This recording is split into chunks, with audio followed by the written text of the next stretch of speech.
Hi, welcome to RCKicks. On today's show, well, we're going to be working on the ProCat and also the XLS. Mainly the XLS, as what we're going to do is we're going to take the rear section of the ProCat, which was upgraded by Schumacher Racing, over the XLS, and we're going to put it on my XLS. Yes, we're going to change the rear arms, we're going to change the whole back section. Now, it's not as easy as you think, as you have to change the rear hubs, the turnbuckles, the arms, and I fitted an anti-roll bar to my XLS, so we've got to swap that over. Also, I fitted an anti-roll bar to the ProCat as well, so we did all that, and I'm going to list all the parts needed if you want to convert your XLS into a rear ProCat. So stay tuned, hit it Charlie.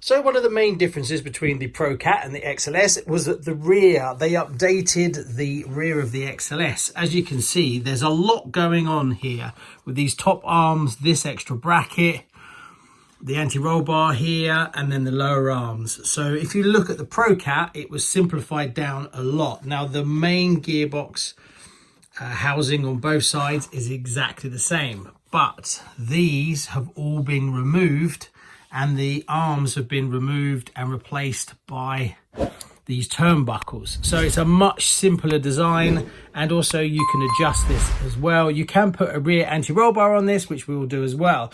So to upgrade the XLS to the rear of the ProCat, there's quite a few things we need to do. Now, luckily, the drive shafts are exactly the same. So we need to do the lower arms. The lower arm mounts are different. This top plate here is different to this one, but I have actually got the carbon upgrade one because my XLS is all carbon, so I wanted to keep it the same. Otherwise, I could have just purchased this part here. Now, the mounting points of these two screws is exactly the same on here because the housing hasn't been changed. So we can do away with all this top bit here. This rear anti-roll bar is not going to work. Top arms go, bottom arms go. The hubs are different as well. The rear hubs on the ProCat actually come from the Cougar, so we have to change those as well. So there's quite a lot that you've got to get. So let's break it down into the parts that you need.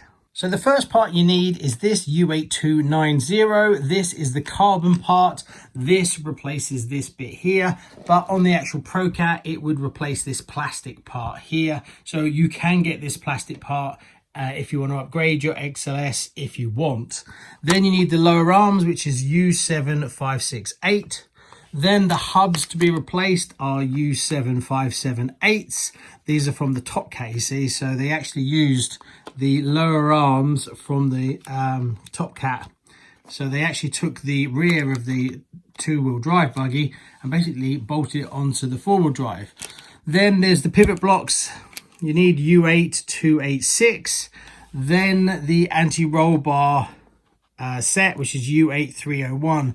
This is a bit of an optional extra. You don't necessarily need this, but one other thing you do need is you need to get these turnbuckles. Now, you can't just buy them individually because the turnbuckles are used on here and there is none. Future Gav here, that's not technically true. You can use the turnbuckles from underneath the XLS, the ones that hold the rear hubs in place, which you adjust for the toe in on the rear. You can use those turnbuckles, and I did, but they are not exactly the right length. You need the 35mm ones that I talk about later on. Now, I've never done this one, so I'm not sure. We're going to find out if that's all you need or if there's anything else. But hopefully a lot of these bolts are exactly the same. As far as I can tell, the pins are the same, the drive shafts are the same. So let's dismantle the rear and see how we get on.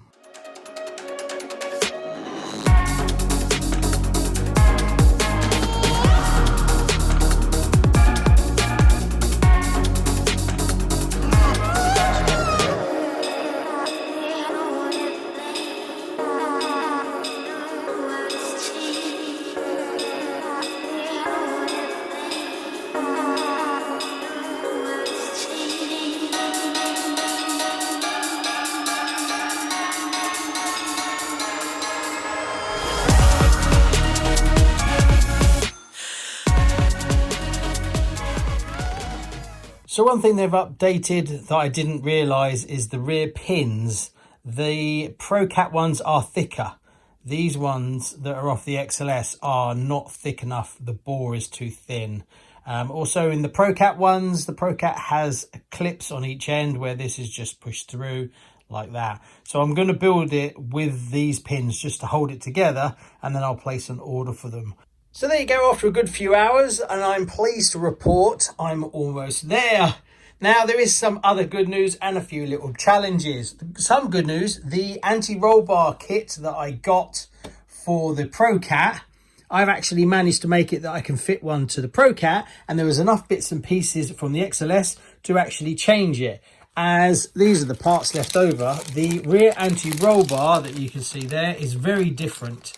So you have to change it, but you get so many anti-roll bar choices in the kit that I've basically had those already. The ball joint ends I had already. The uprights I actually had because I had the rear anti-roll bar on the XLS.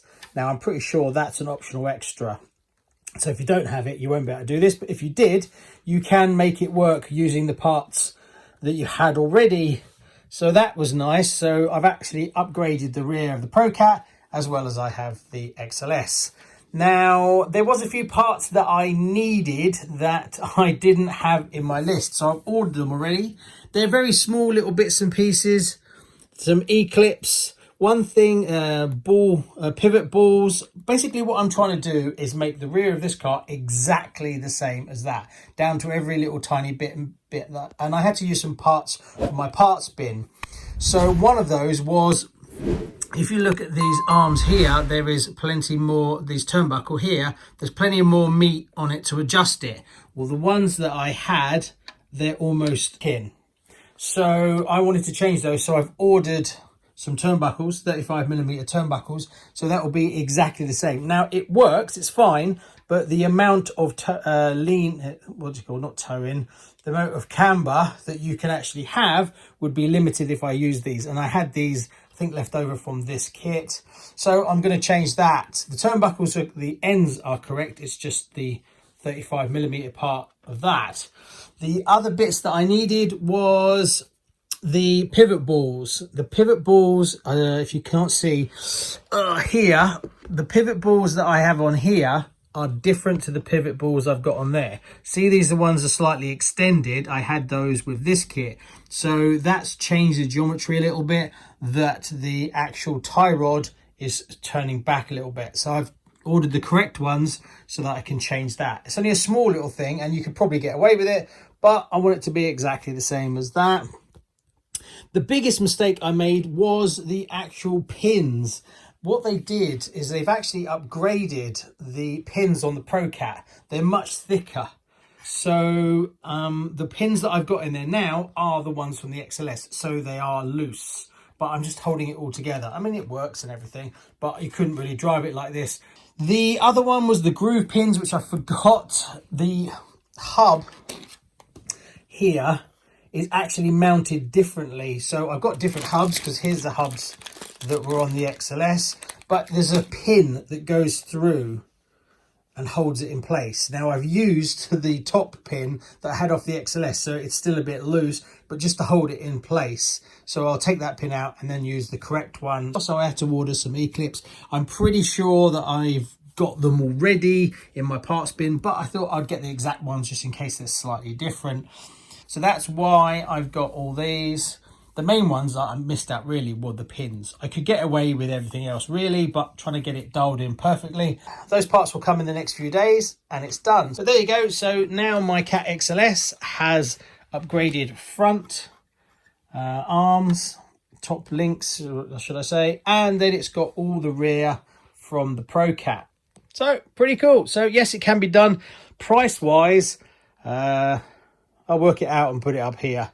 And I'm sure someone's going to ask, and I forgot to say, yes, I've upgraded my rims. I got these from Schumacher Racing. These are JC Racing rims, and they go straight on. So yes, you can upgrade to these rims if you want to.